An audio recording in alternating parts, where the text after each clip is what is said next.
Hey, it's Happy Friday. It's May 22nd. Um, a couple things I actually learned way long ago back in college. Plus, plus for all my econ and finance and accounting teachers. Wow, I actually learned something. Anyway, if you want to look at the world, everybody keeps saying this is a collusion, this is that.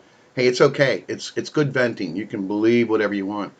Um, I try to look at data. I try to consume data and try to make my own decisions. Yes, I have no idea if the data is manipulated, but there are ways to figure out if it's manipulated because it's really hard to keep everything consistent, especially across countries and localities. So anyway, let's get to this. If you want to see how the world is projected to do on the economy, you go to the International Monetary Fund. And if you look up the COVID economic outlook, April 2020, you can not only read, but you're going to find some videos. Now, most of this will be way over most people's heads, and that's fine. But let's get to life here. It's a lot easier. This little graph here shows you a couple things, or actually, it's not a graph, a graphic. And you're going to see the advanced economies, which are US, Euro, Japan, UK, Canada. Um, there's your 2019, there's your 2020, and these are your 2021. So what are you seeing? A massive drop, just like everybody else. Everybody's going to drop in their economy till probably the end of the year. It will come back. It comes back slow. Proof of coming back? Look at the next year. Comes right back. So again, if you look at 2019 and then look at the growth here in 2021, it will come back. It's literally double. So again, I don't want people thinking that everything's going to be normal and hunky dory, but I also will tell you that things are going to change rapidly, and some things are going to shine, and some things are going to be productive, and there's going to be a lot of cool things to see, but it just takes time. It doesn't happen in 3 months. It doesn't happen in six, but I definitely am seeing innovation. I see new winners.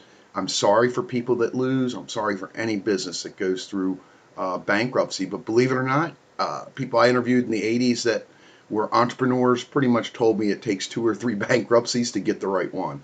So I guess it's intestinal fortitude at that point. We can also see our emerging markets down here. So now, what if you want to look at the United States? Pretty easy. We'll show you the screen. You want to look up the Board of Governors, Federal Reserve System. You're specifically looking for a thing called Beige Book. Now, Beige Book is basically a forecast. And I'm going to go down here, pick April 15th. That's the latest, and get a PDF of it, which opens. Now, on top of that, what you want to look for is Chairman Powell to make certain statements or videos either on the site or on the news. And they kind of telegraph because they're looking at numbers day to day. That's what those people get paid for. So these are the different districts. Our district is actually in Richmond, in Maryland. So you would want to pull up Richmond. But again, you can see where all these different districts and what's going on. And I can tell you, I've read it, and basically everything was humping along until Mr. COVID arrived, and then it dropped like a rock. So, and they do some forward here. Obviously, you have to be cautious. Um, but again, there is no reason that anyone cannot, it's not that hard to look up this stuff. Quit going to the news and the talk shows and the politicians. Go down to the source. It's really not hard to do. Don't spend time beating everybody up on Facebook. Go to the source. Everybody's got a I hear that, I see that, I do, I whatever. Go to the source. That's what I do every single time. So if you want to debate me, pretty much you should know something. I've already looked stuff up. Again, can the data be fudged? That would mean all these countries have to fudge data. I don't see it. I don't see it in test data other than maybe China. But again, everybody's going to count different because there's no uniform framework. Anyway, you all have a good Friday, and that'll be about it. Look at that, under 5 minutes. Yay.